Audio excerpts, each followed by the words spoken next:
I am. I left London. I left London.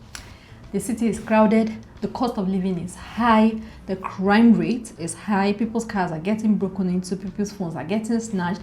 It was chaos. Okay, I'm just joking. I'm just joking, guys. I moved to London in 2022, and since then it's been a home to me. It's seen me through school and graduation, job hunting, highs and lows, ups and downs, and the time came to say goodbye. So let's talk about the reasons why I left London. Rent in London is expensive, and it's expectedly so. I mean, the city is very big, but the thing is, the fact that one can afford something doesn't always mean that they should go for it. My landlord sold his house, so I had to look for alternative accommodation. So I had to go back to the housing market, and that was how I found that the cost of rent had gone a lot higher than I remembered.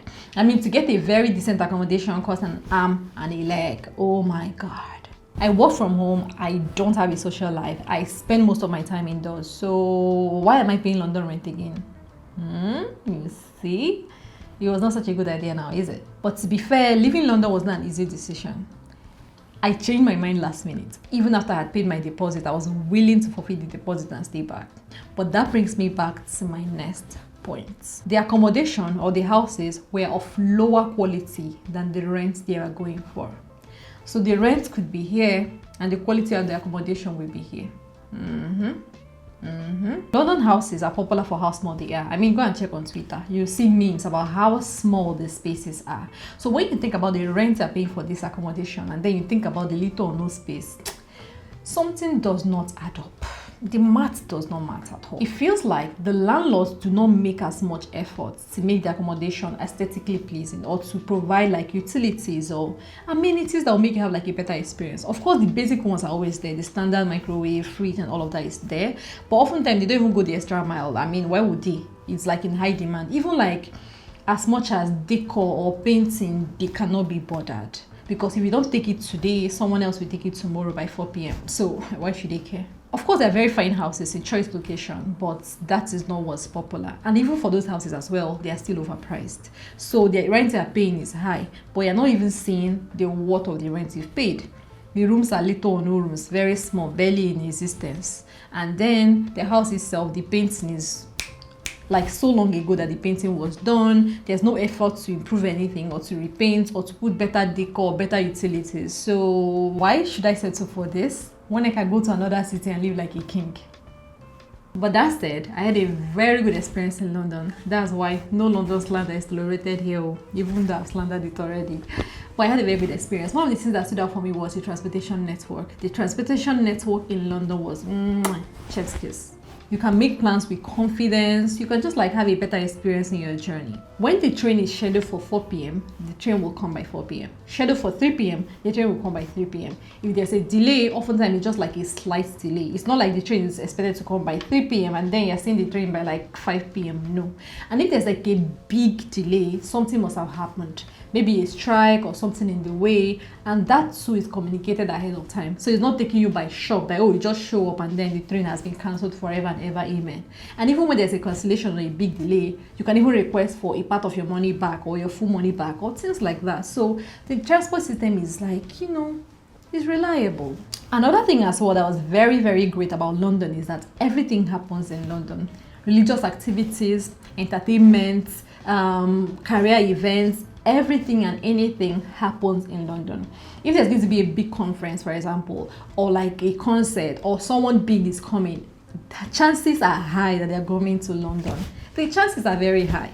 It's only rare that they go somewhere else, but oftentimes these big conferences, these big events, these like career talks, everything and anything happens in London. So that was a very, very big perk for me because you can have like these big career events, which I'm very interested in, and I can afford to go last minute without plan because I mean, it's just a train away. I didn't even realize how important this was until I moved out. So now that I'm outside London, I have to plan around any big event I want to go to or anything I want to be a part of. I have to plan, okay, it's next week. Okay, fine, let me book my train today ahead of next week. But if I was living in London still, I would just like use my Oyster card and just go wherever it is I want to go. That leads me to the next big thing I also enjoyed about London. There's almost nothing you cannot find in London.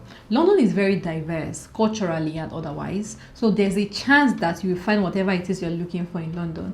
For example, African food, Nigerian food. I ate abacha, I ate like soup, native soup that you may even think to yourself, no, this is found in a village in Nnewi. That's the only place I can find this. Obeni, come to London. Habibi, come to London. So this like food or like very niche stuff that may be peculiar to your culture, chances are high that you find it in London.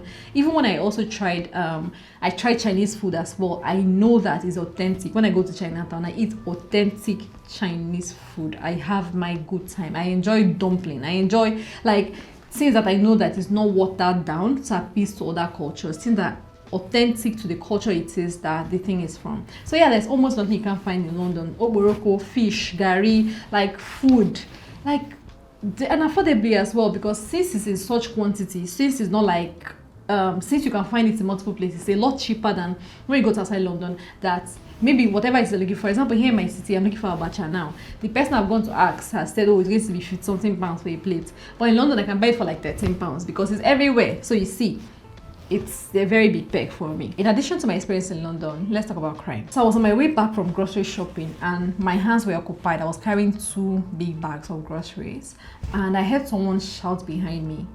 So I turned my back and I saw that someone had his hand in my pocket. So immediately I turned just in time for him to now remove his hand from my pocket. So luckily he didn't take my phone because he was going for my phone in my winter jacket. So that was the closest I was to someone stealing from me. But luckily it didn't happen, even though I was very shaken up when I got home. So let's talk about the cities I considered before finally moving here.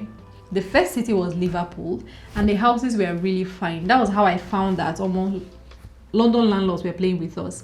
The houses were very, like, they felt new, they felt refurbished, they felt like renovated. Very nice paintings, very nice decor, very nice utilities as well. But I did move to Liverpool because I found that the black community or the Nigerian community in Liverpool wasn't as big as I'd like. So I changed my mind about Liverpool. I considered Manchester as well. I went to Manchester for myself and I found that it was a very nice city. It felt like London. It gave like London vibes. So it felt to me that it was going to be the closest I could be to London without being in London. Do you get? The house I went to see was smaller than it was in the picture. So that's why I didn't take the house in Manchester. The room was too small. However, everything else was very nice. The living room, the rest of the house was very, very beautiful. But the room itself, I didn't like. It was too small. And I decided to not go for that. I also considered Edinburgh as well. Edinburgh is a very beautiful city. When I think about Edinburgh, I think about arts. Edinburgh is like art. The city feels old and feels young as well. And I go there, like I've gone there a few times for work because sometimes I work remotely, but sometimes we meet up to have bonding activities offsite, just like chilled events with my colleagues. So in that time, I discovered that Edinburgh is really, really like to die for. Maybe I'm just being dramatic, but it was a very beautiful city, or it is a very beautiful city.